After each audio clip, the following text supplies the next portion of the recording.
Hello, Bradley Bears. This is Mrs. Gleeson in room 113. I'm going to read Miss Rumphius for you today by Barbara Cooney. This was one of my children's favorite books, and it's one of mine too. I hope you'll like it as well.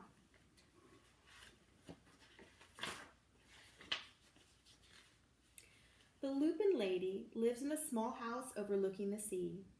In between the rocks around her house grow blue and purple and rose-colored flowers.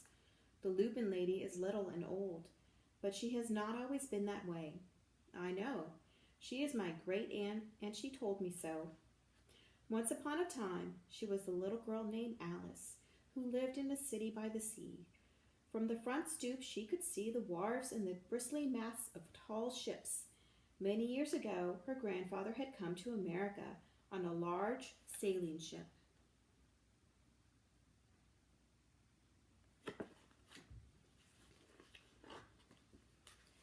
Now he worked in the shop at the bottom of a house, making figureheads for the prows of ships and carving Indians out of wood to put in front of cigar stores. For Alice's grandfather was an artist. He painted pictures, too, of sailing ships and places across the sea. When he was very busy, Alice helped him put in the skies.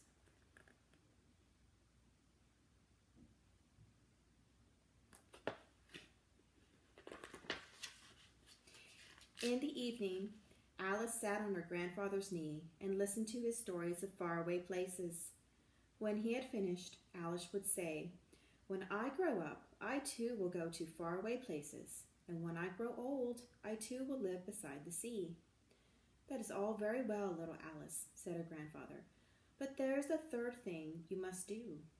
"What is that?" asked Alice. "You must do something to make the world more beautiful," said her grandfather. "All right," said Alice, but she did not know what that could be. In the meantime, Alice got up and washed her face and ate porridge for breakfast. She went to school and came home, did her homework, and pretty soon she was grown up.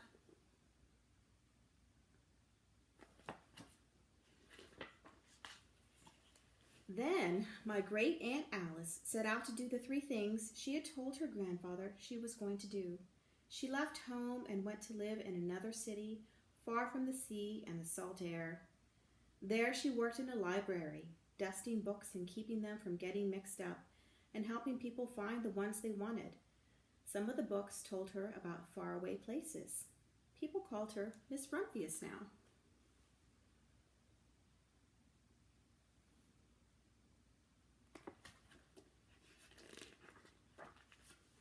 Sometimes she went to the conservatory in the middle of the park. When she stepped inside on a wintry day, the warm, moist air wrapped itself around her, and the sweet smell of jasmine filled her nose. "This is almost like a tropical isle," said Miss Rumphius, "but not quite."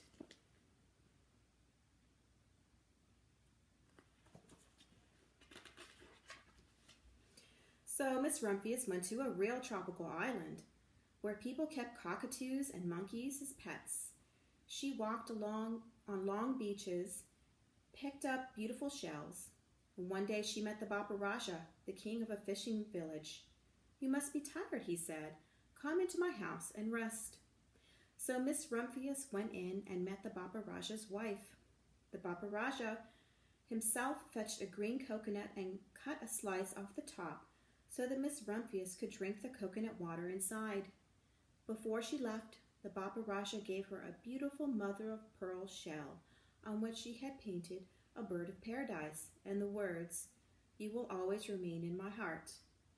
"You will always remain in mine too," said Miss Rumphius.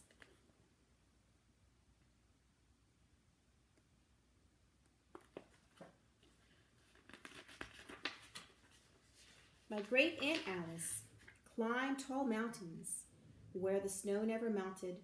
She went through jungles and across deserts. She saw lions playing and kangaroos jumping, and everywhere she made friends she would never forget. Finally, she came to the land of the lotus eaters, and there, getting off a camel, she hurt her back. "What a foolish thing to do," said Miss Rumphius. "Well, I have certainly seen faraway places. Maybe it is time to find my place by the sea." And it was, and she did.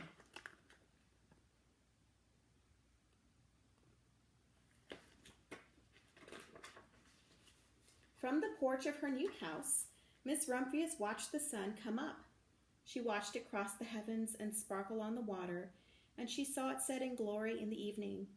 She started a little garden among the rocks that surrounded her house, and she planted a few flower seeds in the stony ground. Miss Rumphius was almost perfectly happy. "But there is still one more thing I have to do," she said. "I have to do something to make the world more beautiful." "But what?" "The world already is pretty nice," she thought, looking out over the ocean.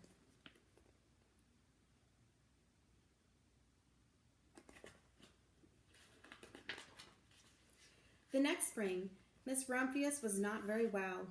Her back was bothering her again, and she had to stay in bed most of the time. The flowers she had planted the summer before had come up and bloomed in spite of the stony ground. She could see them from her bedroom window, blue and purple and rose-colored. "Lupins," said Miss Rumphius with satisfaction. "I have always loved lupins the best. I wish I could plant more seeds this summer so that I could have still more flowers next year." But she was not able to.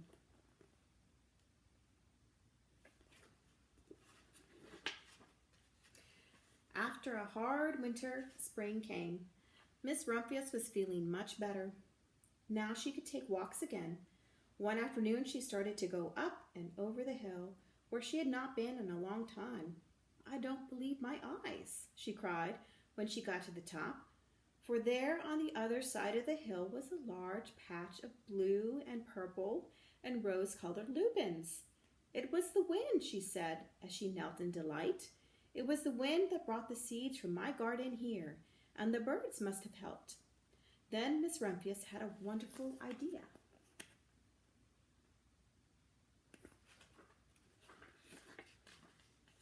She hurried home and got out her seed catalogs. She sent off to the very best seed house for 5 bushels of lupin seed.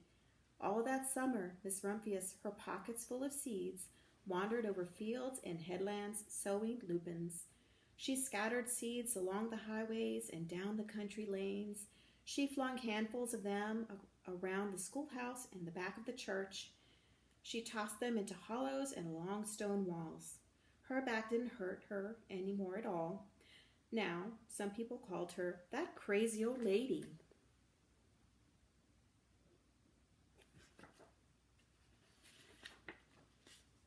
The next spring, there were lupins everywhere.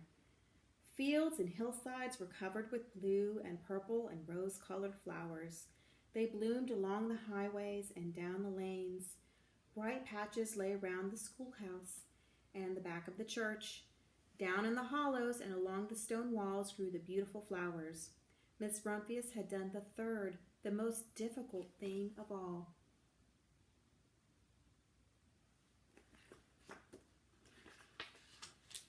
My great-aunt Alice, Miss Rumphius, is very old now. Her hair is very white. Every year there are more and more lupins. Now they call her the Lupin Lady. Sometimes my friends stand with me outside her gate, curious to see the old, old lady who planted the fields of lupins.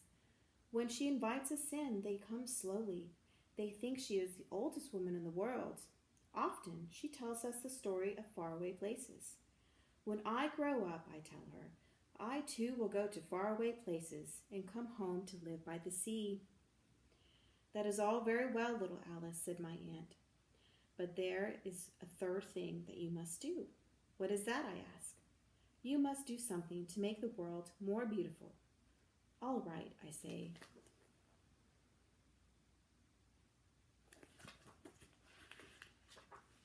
But I do not know yet what that could be.